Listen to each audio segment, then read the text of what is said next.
Half a year after our marriage, my husband's wife and daughter came knocking. Without a word, she struck me. She declared, "I am his lawful wife. Even if you're a noble lady from the capital, you'll remain nothing but a concubine." The maid asked how I wished to handle her. "Kill her," I said, just as the white silk cord tightened around her neck. My husband returned. "You damn vixen. I'll skin you alive today." Her slap came without warning. My face burned fiercely. She tried to strike again, but maids and servants pinned her down, leaving her immobilized. The little girl beside her cried out, begging us to release her mother. Her belongings were meager, just a few changes of clothes in her bundle. Not even a decent gold hairpin. A few pieces of silver. The marriage contract. And some letters. 3 years had passed since she wed my husband. Yet in the half year since marrying me, their correspondence had been frequent. Her words brimmed with longing, repeatedly urging him to come to the capital. Each time, her husband had soothed her with excuses. The rage in my heart burned fiercer than the fire that scorched my face when she struck me. It turns out every word my gentle, humble, and utterly doting husband spoke to me was a lie. He claimed he was a widower who hadn't remarried. But not only was he not a widower, his child could already run. He claimed to be the son of a wealthy merchant from Longxi. But every penny he spent came from sucking the blood of the woman before him. Even the love poems he wrote to me had been penned for this woman before. How laughable that father, seeing his so-called wealth and youthful promise, recommended him for a position in the Ministry of Revenue. In the end, he was nothing but a penniless scholar. A leech from a remote backwater who climbed into the capital and infiltrated the officialdom by stepping on 2 women. A complete and utter fraud. A sudden stab of pain pierced my heart. The taste of blood rising in my throat only to be swallowed back down. I am his lawful wife. Even if you are a noble lady of the capital, you can only submit as a concubine. Chen Yulong laughed triumphantly. I am grateful to you. Without you, my husband could not have secured a capital post so swiftly. You give me dignity now, and I shall return it to you in kind. When the maid Xuemei asked how to deal with this mother and daughter, I fixed her with a cold stare, murder in my eyes. I am a noble lady of the capital. I cannot let such things tarnish my reputation, nor can I endure the scorn of the entire capital because of their existence. Strangle them. Just as the white silk tightened around her neck, my husband returned. Xuemei immediately ordered servants to take the pair away. The next day, I stood before Chen Yulong, starved and parched. Her lips were cracked and dry.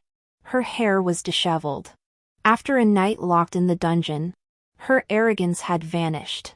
She likely understood her fate. No one would ever know if she died in this sunless chamber, much less become a magistrate's wife. Miss. No. Madam. Madam Gu. I won't fight you for my husband anymore.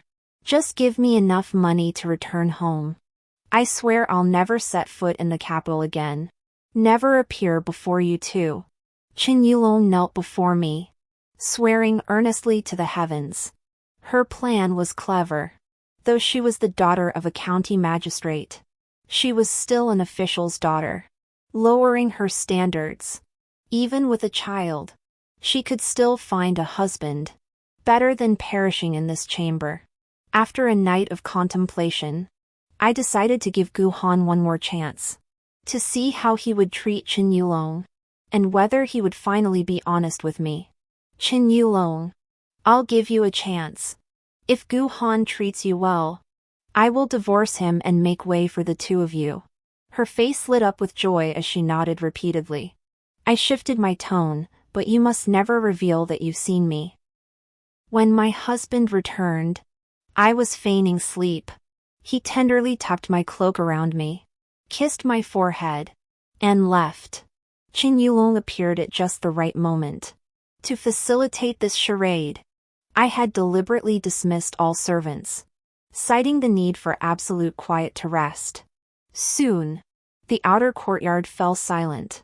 During the evening meal, Gu Han asked if anyone had come to the mansion looking for him recently.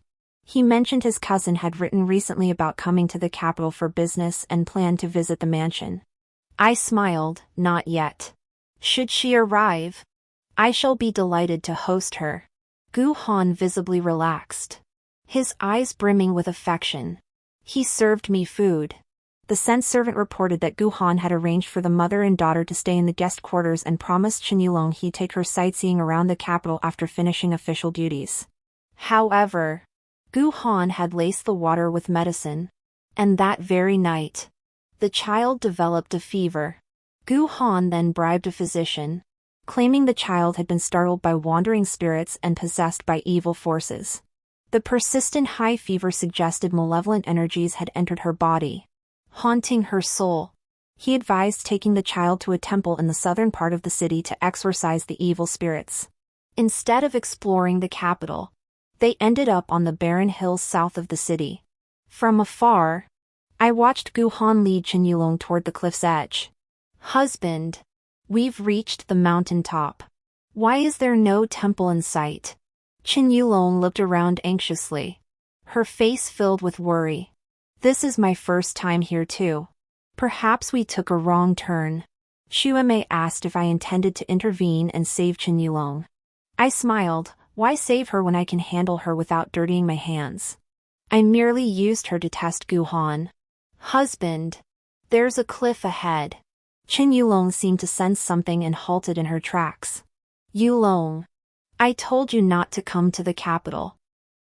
It took me so much effort to reach this position. How could you come and ruin everything? Don't blame me. Chen Yulong trembled with fear, tears streaming down her face as she shook her head. Husband, I'll leave for Longxi immediately. I won't utter a single word about the capital. Not even to my parents. Only the dead can keep secrets. Gu Han's gaze turned cold and ruthless. I rose from a barren village in Longxi to this bustling capital. I transformed from a mud-covered peasant into an official, something most dare not even dream of. I achieved it. If you love me, you should support me, even if it costs you your life. With that, Gu Han pushed Chen Yulong and her daughter off the cliff. Chen Yulong's screams were scattered by the wind. Gu Han's gloomy expression softened slightly before he turned and walked away without a moment's delay. I sighed and instructed Xuemei, send someone to the cliff's base. If there's even a trace of life left, rescue them. If they're dead, find a secluded spot and give them a proper burial. Consider it accumulating virtue for the child growing within me. Back at the mansion, Gu Han, looking remarkably relaxed, inquired where I had been. I went to see a play. Gu Han placed his hand on my belly. Next time you wish to see a performance, simply invite the troupe to the mansion. The theater is crowded. What if you or the child were injured? Very well. Which play did the lady see? Yao En kills his wife. Gu Han's movements halted momentarily before he changed the subject. I dispatched men to Longxi to search every inch of the ground. Unexpectedly, they unearthed news of Gu Han's former wife, Xiaonang. Xiaonang had married Gu Han at 14. Her leg was deformed, making her unfit for heavy labor and difficult to marry off in that village. Fortunately, her father worked as a butcher in the city. When Gu Han's parents died, he relied on Xiaonyang's father for support. They were betrothed as children and studied thanks to Xiaonyang's family. 3 years after their marriage, Gu Han passed the county-level examination. Invited to the magistrate's residence, he took the opportunity to seduce Chen Yulong. To climb this high branch, he didn't hesitate to kill his wife, later staging her death as an accidental drowning.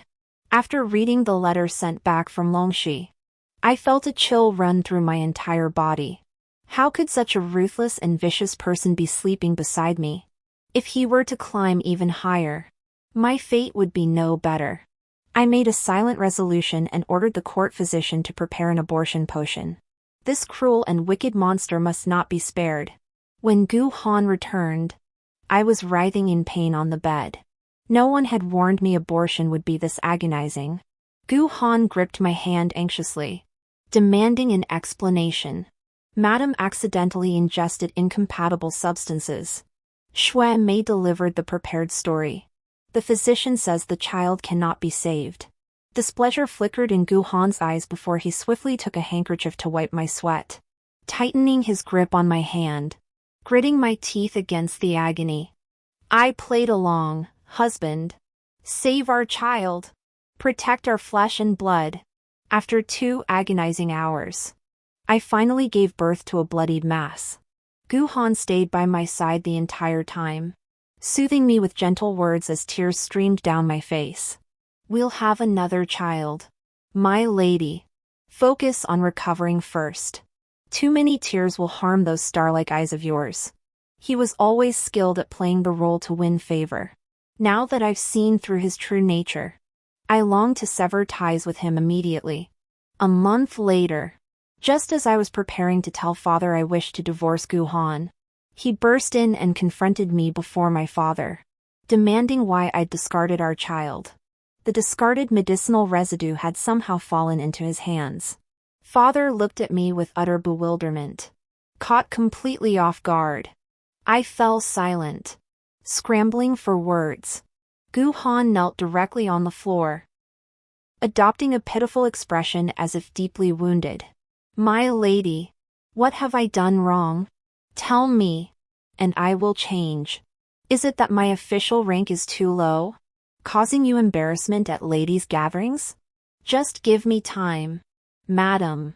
I'll climb higher and bring you boundless honor. His words struck a chord with my father.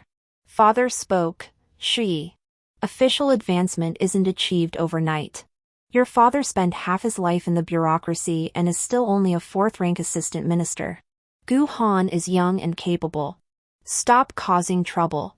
You'll have plenty of good days ahead. Lately, the treasury has been plagued by errors.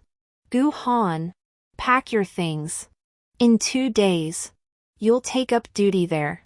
Gu Han kowtowed to my father. Thank you, father, for your patronage. My heart sank. So this was why he'd done all those things for the position of deputy treasury officer. He'd calculated that father would compensate him with an official post for this child. In just half a year, he'd risen from a 9th-rank official to an 8th rank. Even candidates who passed the provincial exams didn't advance as swiftly. What a wolf in sheep's clothing! Gu Han never questioned why I had aborted the child. Between us, there seemed to be no cracks or suspicion. He treated me as kindly as ever.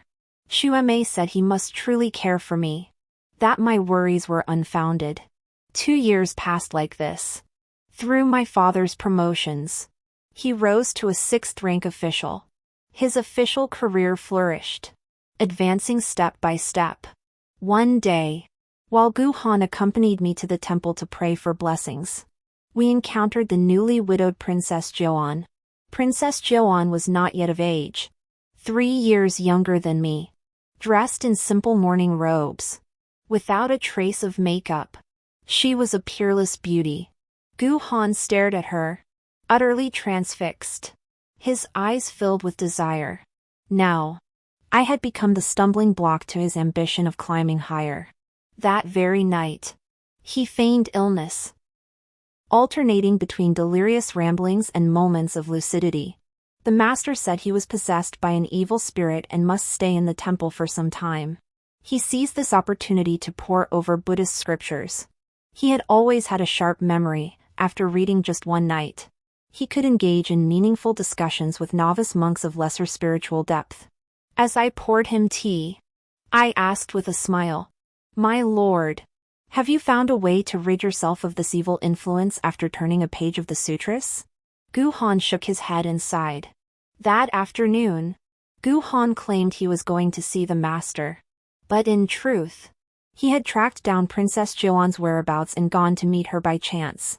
I watched from afar. It turned out that every encounter he had with me was meticulously orchestrated by him. Just as he was now discussing Buddhist teachings with Princess Joan, he told her that all beings suffer, That one must let go of attachments. Each word struck the lonely heart of the princess.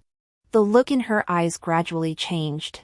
The princess said, "Minister Gu, you are truly unique."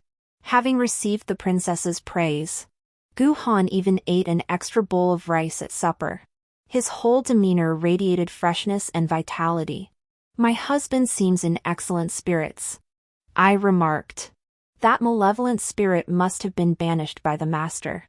Let us depart for our estate tomorrow. I've gained some insights into Buddhist teachings recently and wish to consult the master further. Perhaps I should arrange for servants to escort you back first." A cold laugh echoed in my heart. He couldn't wait for me to leave, freeing him to pursue his illicit affair with the princess. "I'll accompany you," I offered. "It's fine. Staying here is stifling. You might as well return and watch some operas to pass the time." "It's nothing. Having you here is enough to make me happy." I wouldn't allow him to truly climb the princess's high branch. Before bedtime, Gu Han brought a bowl of soup, saying it was brewed from morning dew and good for the body. He coaxed me to drink it. I gave Xue Mei a meaningful glance.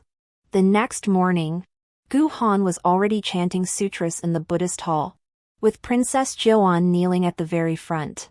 Her complexion looked better than it had in days. Last night, Gu Han had laced the soup he gave me with a sleeping potion. Xue Mei followed him and witnessed him seducing the princess in the Buddhist hall. How thrilling!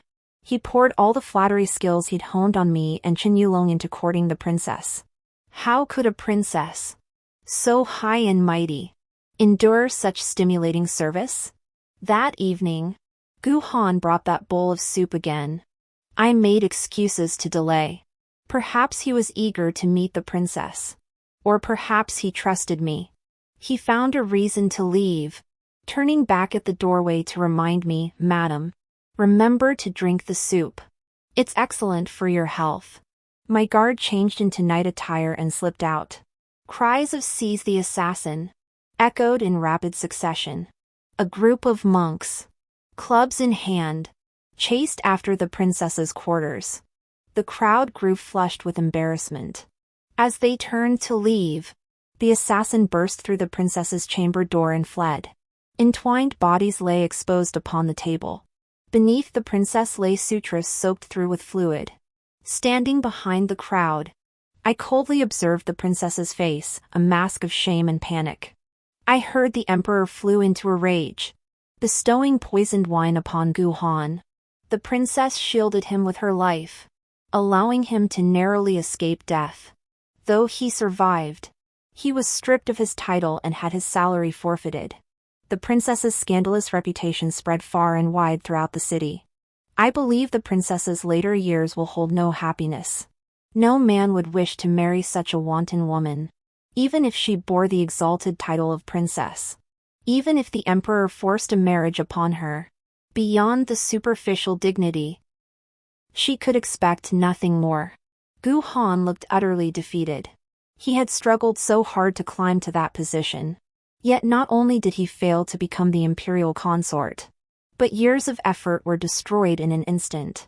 The moment I entered the room, he knelt before me in repentance. "My lady," it was the evil spirit within me that possessed me. I was out of my mind, utterly unaware of why such things happened. "I thought it was you." As he spoke, he slapped his own face again. "I did things that betrayed you. My lady. I deserve to die. I truly deserve to die." I squeezed out a few tears, filled with sorrow and injustice, and said, "Let us divorce." "No," he protested. "That was a mistake made in my deluded state. It wasn't my true intent. I love you." I refused to consent to the divorce. He clutched my hand like a dog begging for mercy. Indeed, clinging to me like this was his only lifeline to survive in the capital. "I know this has caused you immense pain. I'm willing to spend the rest of my life, no, my next life, and the life after that, making amends." His words rang true, as if from the depths of his soul. This scheme left none of us three unscathed. The princess was confined to her quarters, while I faced scorn from the women of the inner quarters, who mocked me as a useless wife unable to control her husband. Half a month later, the princess's confinement ended. Within days, the two were secretly entangled once more. Perhaps the princess, having tasted that exquisite pleasure, could no longer endure her confinement after half a month.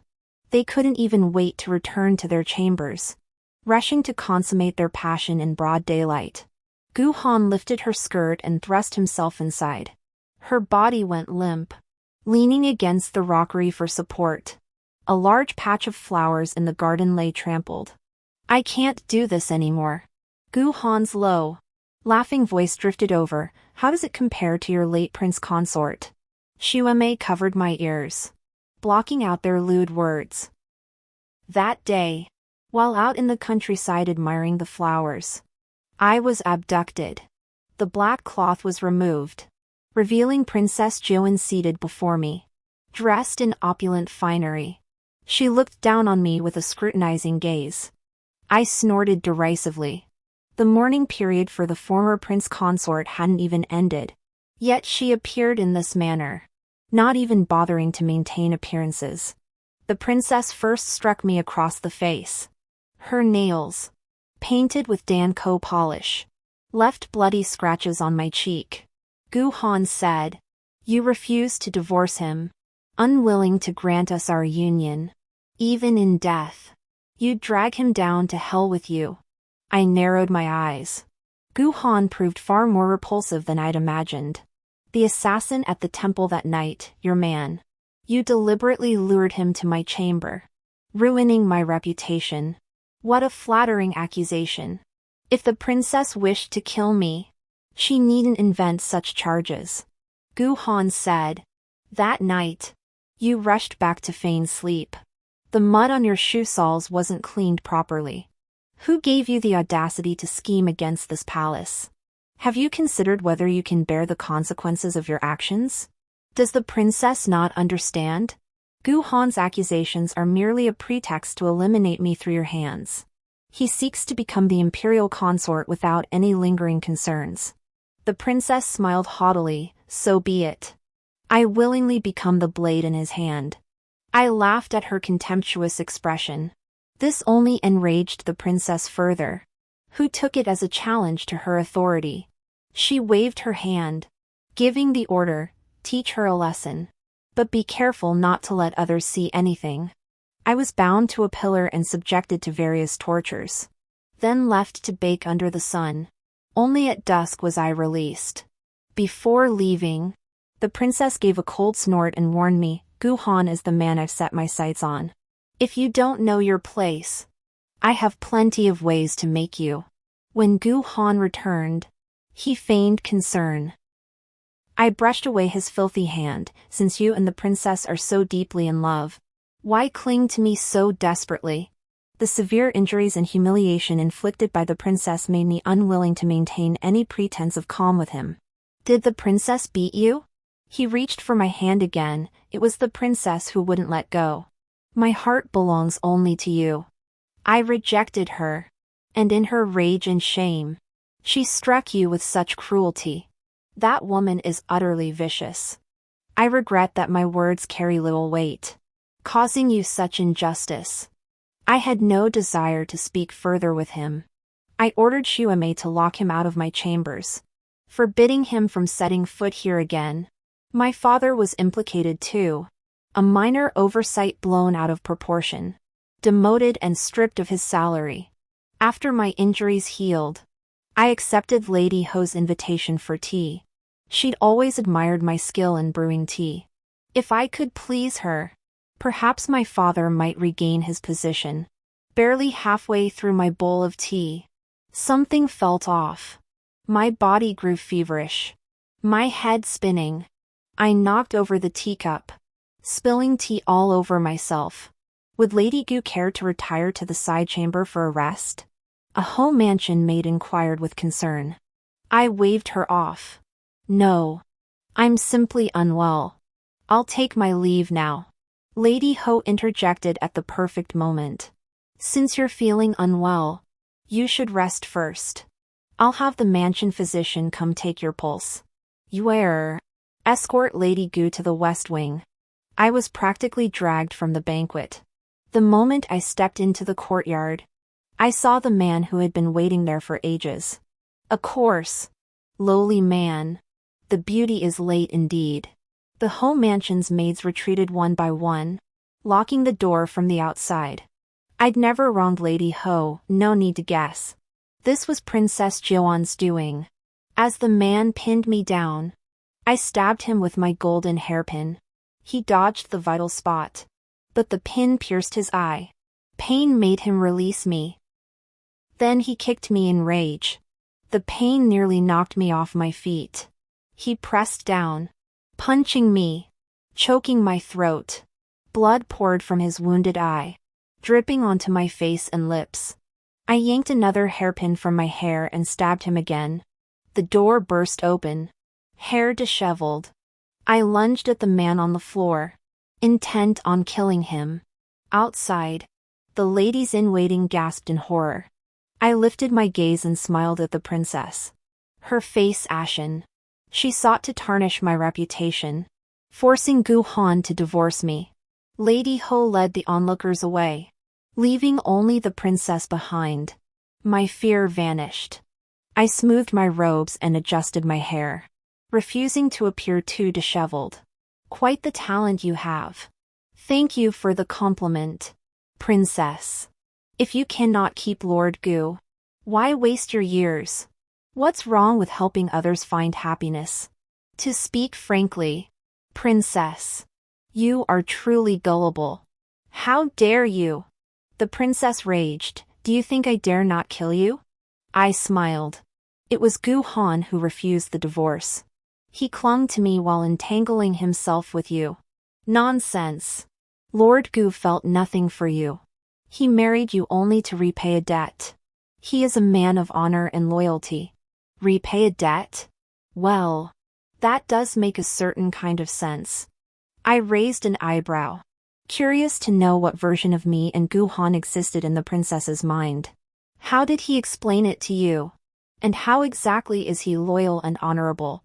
When Lord Gu failed his imperial exams in the capital, all his belongings were stolen. You gave him a meal. His drive to succeed was to give you a better life, to lift your status. A single meal? He spent years serving you like a slave. That debt is long repaid. And entering the Ministry of Revenue? What was the reason for that? How could a failed scholar like him possibly qualify for a position in the ministry? It was your father, the Vice Minister of Revenue, who saw great potential in him and forced him to marry you. I laughed until tears streamed down my face. Our marriage was something he begged for, kneeling for days before my family's gate. Father saw his sincerity, and since he was orphaned, there would be no troubles ahead. That's why he agreed to this marriage. Being our family's only daughter, Father feared I'd suffer hardship with him, so he constantly sought ways to help him climb the ranks. Every step he took to reach 6th rank was on my father's shoulders. Yet he slanders our entire family behind our backs. I'm willing to divorce him and grant you both your wish. I offer my congratulations in advance to the princess and her beloved, wishing them a century of bliss and everlasting union. I plan to fake my death to escape. After much deliberation, I chose fire, fearing failure at the last moment. I didn't even tell Xuemei. I dismissed all the servants and lit the candles myself. But then, the door was locked. As the flames leapt upward, Gu Han's voice came from outside. Rest assured, princess. I sealed all windows beforehand. She cannot escape. Death is certain. Light the fire quickly. Lest delays invite trouble. Outside, flames suddenly surged, far larger than those within, carrying the acrid scent of burning oil. In the firelight, I laughed until tears streamed down my face. Turning the mechanism, I slipped away through the secret passage. The next day, veiled, I mingled among the crowd watching the play. Last night, a fire swept through the Gu residence, claiming both Gu Han and his wife in the flames. According to the servants, Lord Gu could have escaped, but he chose to die with his wife. What profound devotion! Those around me praised Gu Han's profound devotion, calling it both admirable and tragic. Gu Han was the finest actor of all. This play was masterfully staged. Even in a clever escape, he ensured his own reputation remained untarnished. Father and mother stepped down from the carriage. Mother's eyes were terribly swollen. She must have wept all the way upon hearing news of my death. That night, I slipped home unseen. Mother was burning paper offerings in the courtyard, weeping and wailing. Mother. She rose and embraced me tightly. The next moment, she recoiled, staring at me in shock. Why are you warm? You're not a ghost? I didn't die. Mother touched my face. Am I dreaming? After hearing my words, Father slammed his fist on the table in fury. His eyes burned with rage and bitter regret at having misjudged me. Father gritted his teeth. I won't let this go. That boy must pay with his life. I lay beneath a tree, seeking shade. Auntie, try this mint cake I made myself, cool and refreshing. You're such a clever little thing. It looks delicious. I'll feed the first piece to your mother. Xiao Tan obediently brought it to Qin Yulong, who was turning herbs in the sun. She then wiped the sweat from Qin Yulong's brow with her sleeve. Seeing Qin Yulong frown, she thought, indeed, the little girl still needs practice. Shu Yi, this batch of herbs is of exceptional quality. We're bound to make a fortune. Qin Yulong sat down and began tapping her golden abacus.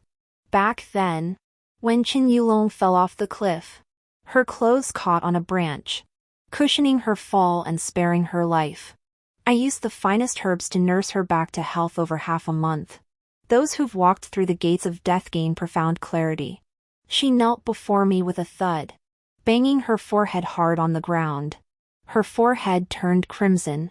Sister, your great kindness is engraved in my heart forever.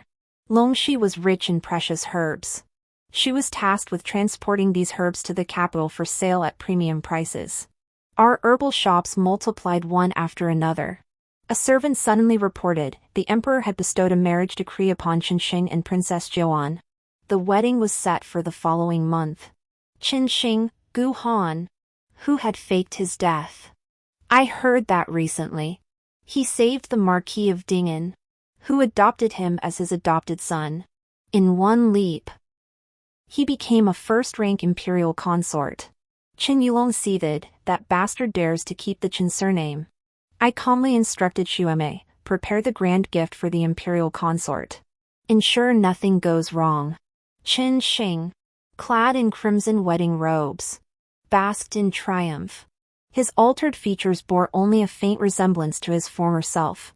The Taoist priest we had arranged blocked his path, declaring Qin Sheng was deeply sinful, possessed by vengeful spirits, and had little time left.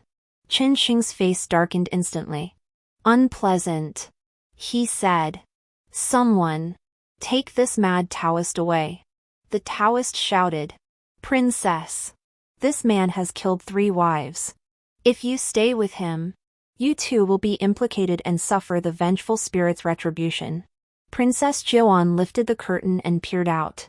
Before the wedding procession had traveled far, thunder suddenly cracked across the clear, cloudless sky.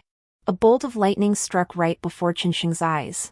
Witnessed by all, his horse bolted, throwing Qinsheng to the ground in a heap of disarray.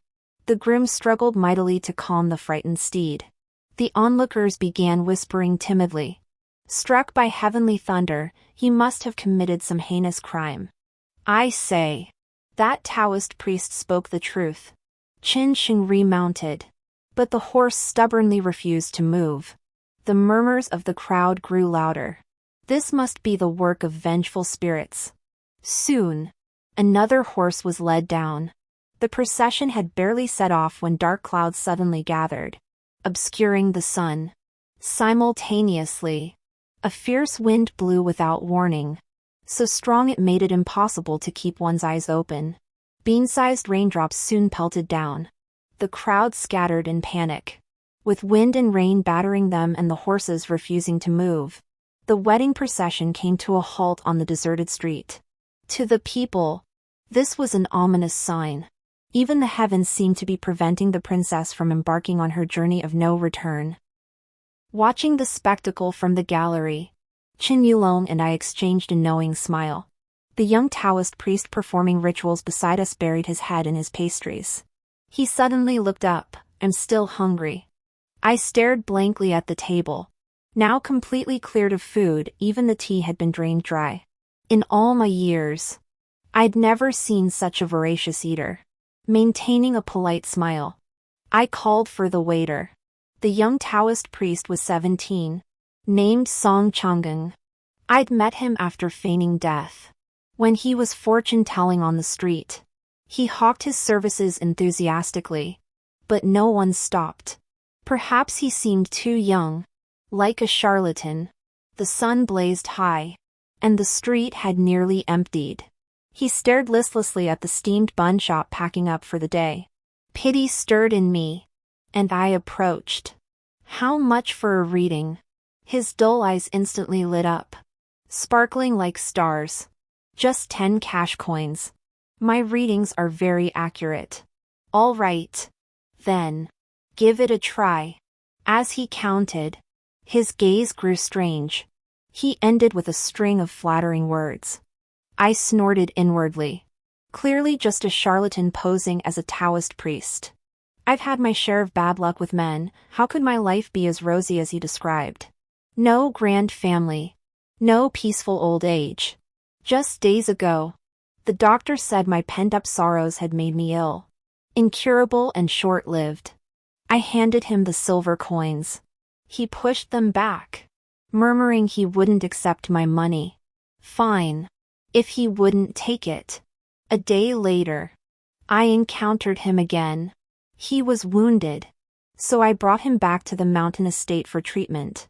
When I asked how he'd been injured, he stammered and refused to say. But when Qin Yulong questioned him, he spilled everything. Where he came from, who his master was, even how many people lived in his family, he recounted it all clearly. The first time he came down the mountain, he didn't earn enough to eat. Starving. He used the 5 ghosts transport technique to steal money from a wealthy master. He said it was his first time using the technique, and he was nervous, so he didn't execute it well and got caught. The wounds on his body were all from being beaten. Qin Yulong sighed. He's rather pitiful. To stay, he displayed his supernatural powers, summoning wind and rain. The demonic gale he conjured even snapped the crabapple tree I'd personally planted. Seeing this, I conceived a plan to exact revenge on Gu Han and Princess Joan. I asked him how much he charged to perform a ritual for us. "I won't take your money," he replied. "Just feed me. Consider it repayment for your kindness." As dusk fell, Song Changing and I arrived outside the princess's residence. He produced a paper effigy and began gesturing with it. The effigy flew straight into the princess's compound. "Want to watch a show?" Song Changing suddenly asked. The theater troupe would have closed by now. I meant the show at the princess's residence. I nodded. Song Changing wrapped his arm around my waist, lifting me up as we soared onto the rooftop. My heart pounded with fear. Glancing down, I quickly closed my eyes, unable to bear the sight. Song Changing chuckled softly. "Don't be afraid. I'll help you sit." We perched on the rooftop, watching the chaos below in the princess's residence. Princess Joan scrambled about, her hair disheveled, jewels scattered across the floor. Her eyes were wide with terror as she stared at the little paper figure, screaming for help until her voice was hoarse. Her face smudged with smeared rouge. Qin Xing knelt on the ground, calling out the names of Xian and Qin Yulong, repeatedly kowtowing in apology. With a flick of Song Changing's finger, The little paper figure chased after the two.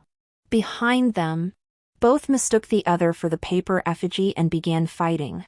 Qinsheng gripped Princess Joan's throat. His voice cold and vicious. I could have killed you when you were alive.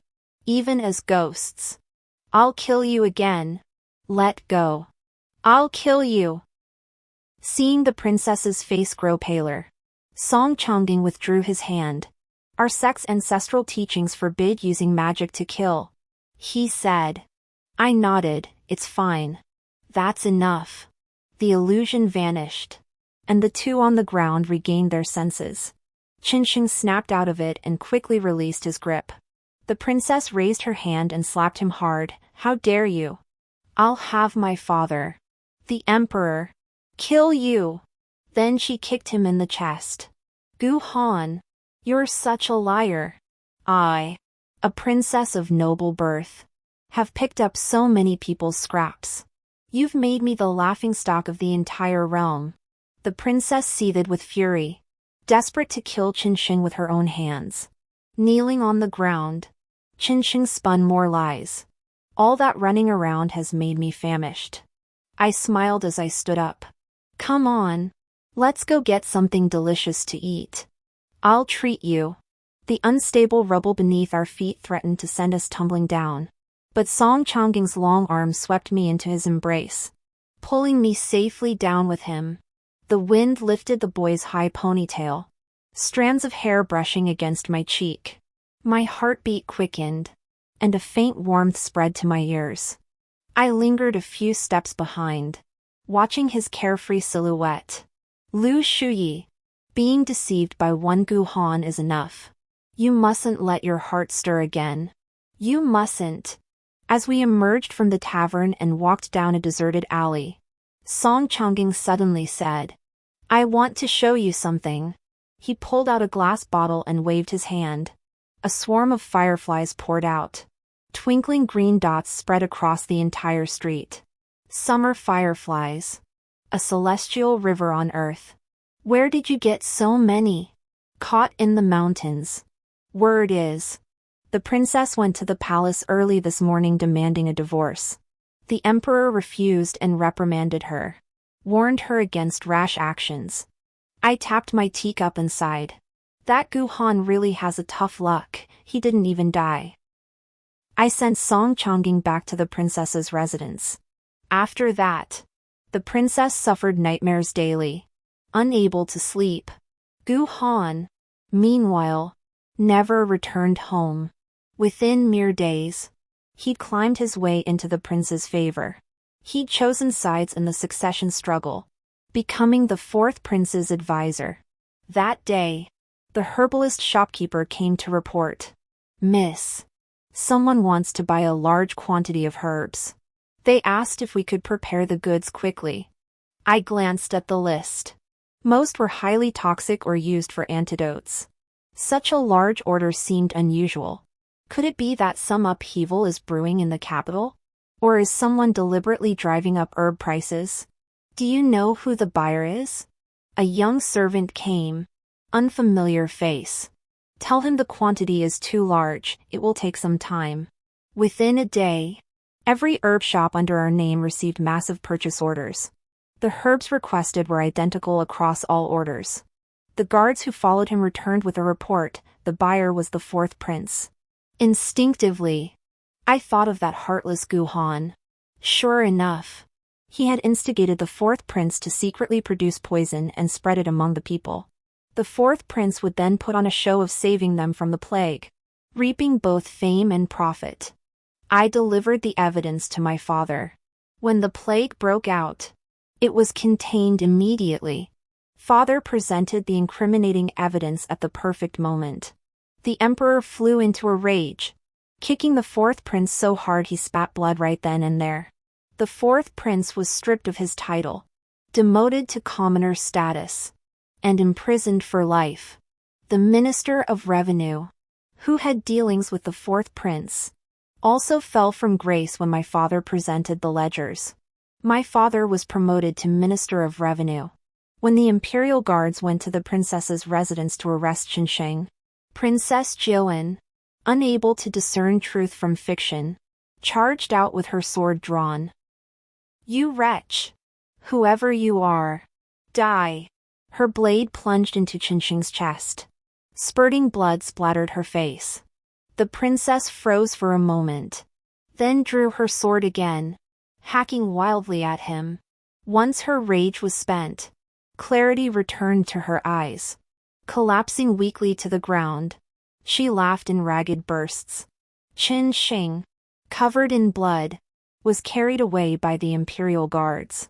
Qin Yulong brushed her clothes and rose. "The play's over. Let's go back." Song Changging led us down from the rooftop. Qin Yulong suddenly said, "Shui, I'm returning to Longxi." I stopped in surprise.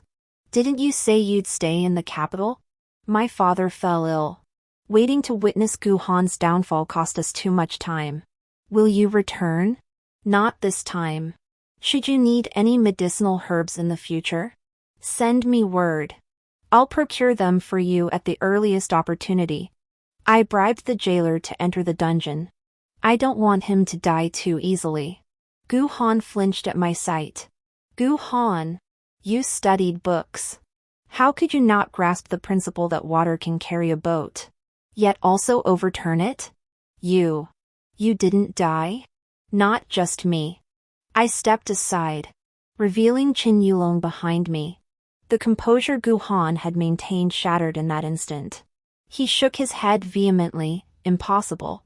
She fell from such a height. There's no way she survived." I chuckled softly. "We both survived.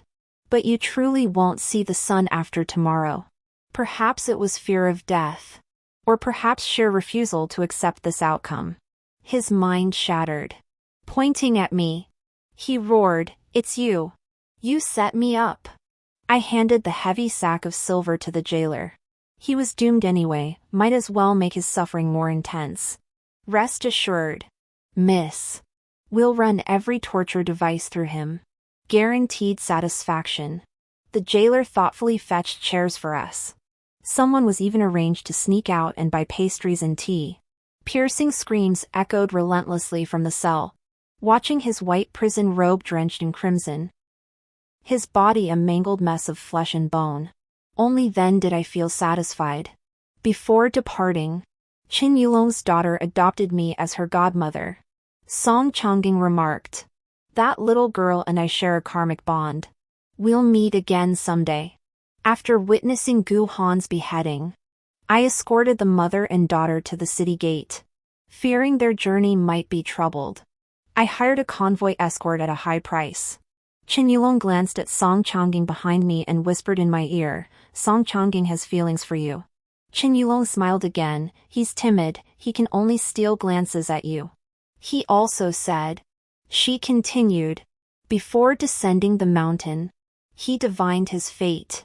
His journey would stir the red phoenix star. "And that person is you." I patted her arm. "Enough chatter. Let's get moving. Are you truly not reconsidering? Don't regret missing your chance later." I shook my head gently. I no longer had the courage to gamble on people's hearts. Gu Han had been perfect at first, utterly beyond reproach. Song Changging left too, without so much as a farewell, leaving only a letter. It said he was fulfilling a mission assigned by his sect. Yet ever since, I see butterflies every single day.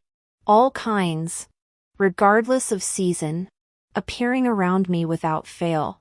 Occasionally, they even dare to land on my painting paper and linger for a long time.